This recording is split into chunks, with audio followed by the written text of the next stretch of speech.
Hello everyone. The next topic is multiplying 3-digit numbers by 1-digit number.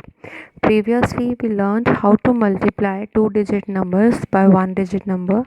Today we will understand and learn that how to multiply 3-digit numbers by 1-digit number. In this we will take two ways, without carrying and with carrying. So here some examples are given which are based on without carrying and with carrying. Let's start with without carrying first. 2, here 3-digit number is given 232 and it is to be multiplied by 2.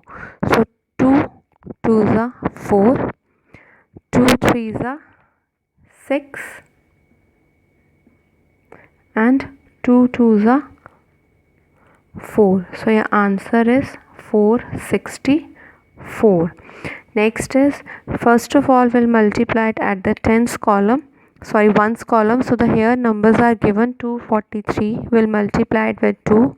So first we'll start with ones column. 2 multiplied by 3 equals to 6. 2 multiplied by 4 equals to 8 and 2 multiplied by 2 equals to 4. So these two examples are based on without carrying. Next we have with carrying. Again 3-digit number is given. First we'll start with ones column.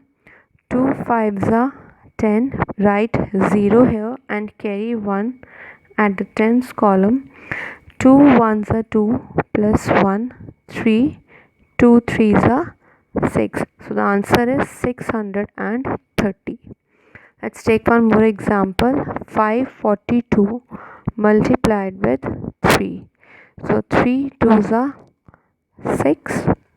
3 4s are 12. Write 2 here. Carry 1 at the hundreds column.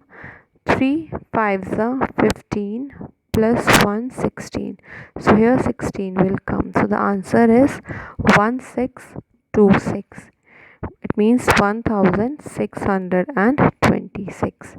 So like this you can take any examples in which you can multiply 3-digit numbers by 1-digit number without carrying and with carrying. I hope you understood. Thank you.